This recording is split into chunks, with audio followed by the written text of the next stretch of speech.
Hi everyone, my name is Heather. Welcome to my channel Transplant Girl, and today we're going to talk about regrets.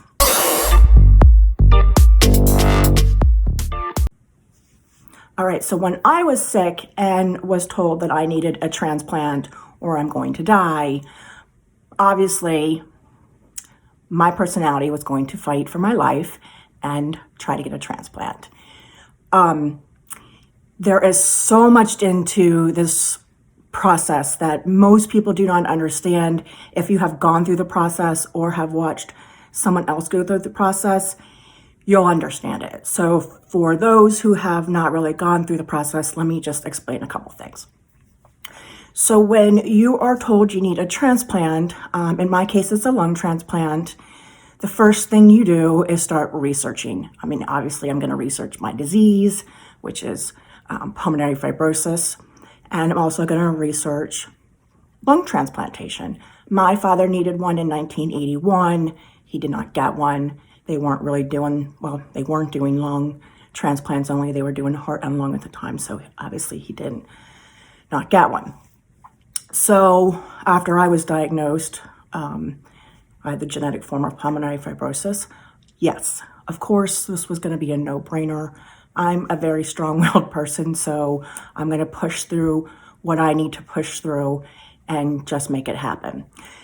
But that being said, when I came home and started researching the outcomes of transplantation for lungs is bleak. Now this was 10 years ago that I was researching it, 11 years ago, back in 2009, 2010. Things have gotten a little better since then, but we still have a long way to go.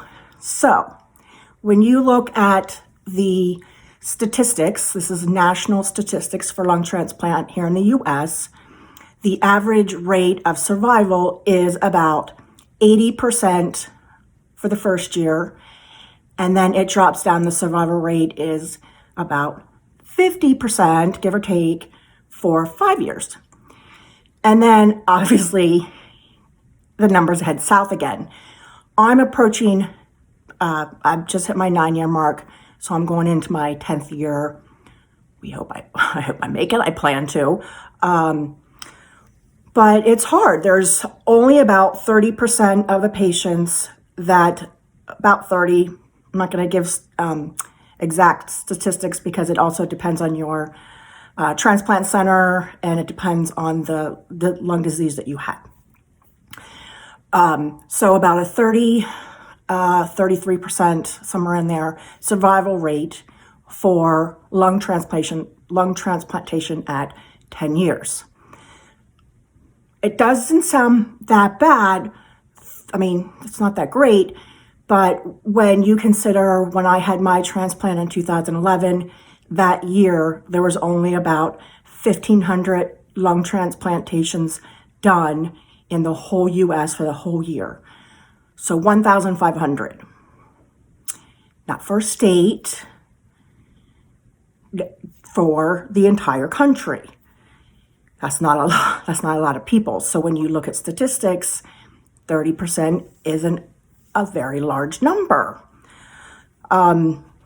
So you kind of wonder, also I want to remind everyone that most people don't get a transplant. Most people die waiting for a transplant. We'll get into why later, but just getting offered an organ and then getting transplant and then surviving is a huge, huge deal. Huge. Like, it's crazy. Just trust me. Look it up. So that kind of makes a patient wonder if it's worth it. Is it even worth going for? Is it worth trying for it? The other thing you have to consider is the people that are around you, because you're not allowed to go through a transplant if you don't have a support team. You have to have people with you to help you, support you, and take care of you, help you with your meds, doctor's appointments, a lot of different things. So you have to have caretakers. That's going to include, obviously, your friends and family. So they have to be willing to do it. So it's not just a journey for me, it is a journey for a bunch of people. And that can make it very hard to, I know your family wants you to live, but it's a commitment that you are taking on and your family and friends are taking on. So that's kind of a burden, although, I had a lot of great support. But these are the things that you have to think of and realize when you need a transplant of some sort. So when you get your transplant, if you get your transplant, hopefully you survive the surgery because it can be complicated. But the other thing you have to take into consideration is the lifestyle after your transplant, the complications. There's a lot of people that will end up back in the hospital for whatever reason, rejection issues, for lungs that could be blood clots, with the medication can kill your kidneys eventually, and you will become diabetic and possibly need dialysis. There's a lot of things that can happen. A lot. Your diet has to change. You can't eat certain things like grapefruit that interacts with your medication. So that is a no way, no how, get your butt to the hospital if that happens. It's a lot. It's a dietary change. It's a lifestyle change. Also, when it comes to my lung transplant, it means what I'm breathing in because my suppressed organ is exposed. Unlike a heart or a kidney, it's not exposed to elements. So whatever I breathe in, including like acid reflux or anything like that, dirt, bacterial, fungus, mold, all of that I have to take into consideration because I'm breathing that in through my lungs.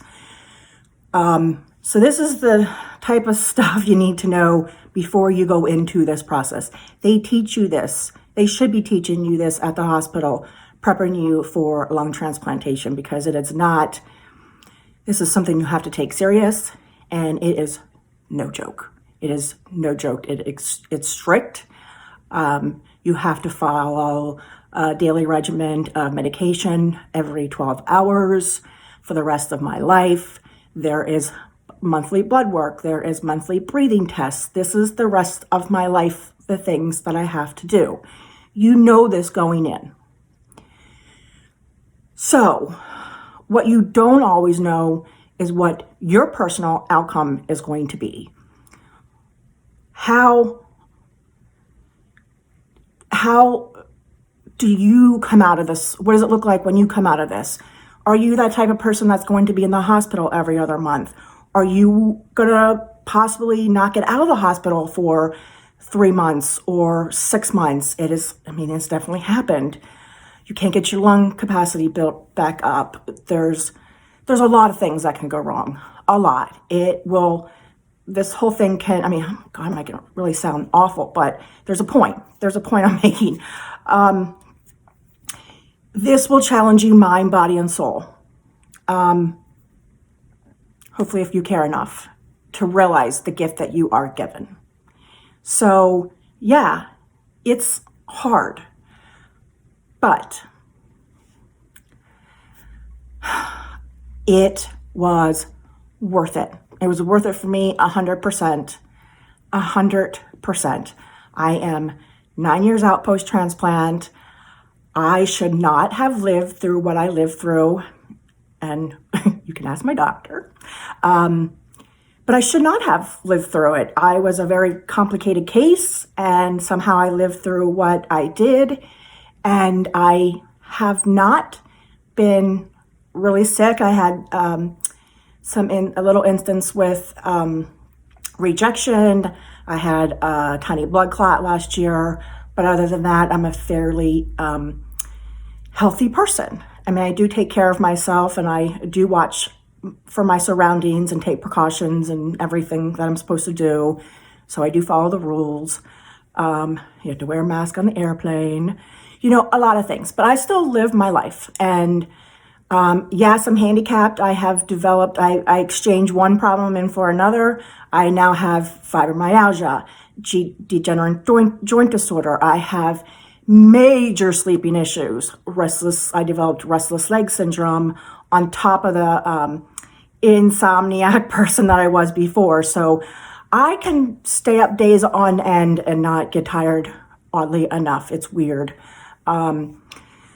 So I have traded one thing in for another. I am handicapped. I'm going to be handicapped for the rest of my life. There's things I'm not allowed to do. There's things that I'm fine with.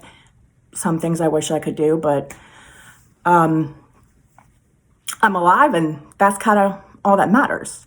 So I will say this. When you get a transplant, there are going to probably be times that you will ask yourself, did I make the right decision? Did I make the right decision? I have asked myself that plenty of times throughout the years, definitely the first year, because the first year is tough. The second year is a little easier, but it's a gradual process. By the time I became 5 years, I kind of was able to take a little bit of a deep breath to know that I was doing something right. And it was a big deal for me. Obviously, 9 years is a big deal too, but 10 years is going to be an even bigger deal for me. So if you are a patient or if you're a caregiver watching this video, remember, this is a life-altering thing that you go through. I mean, this is a life-altering surgery.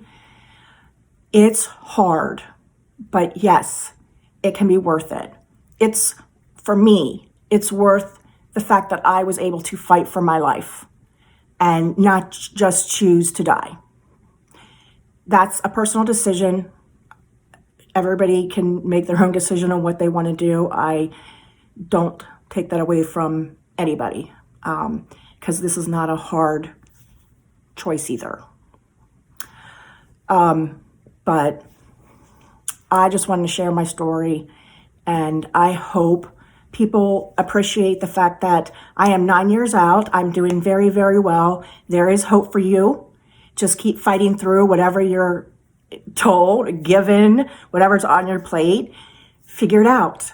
And who knows? Maybe you'll be living 20 years out. You don't even know. Thanks for watching today's video. If you found it entertaining or helpful in any way, please give me some thumbs up. If you want more information about transplant life, please remember to subscribe to the channel. And remember, guys, miracles happen every day. Stay blessed.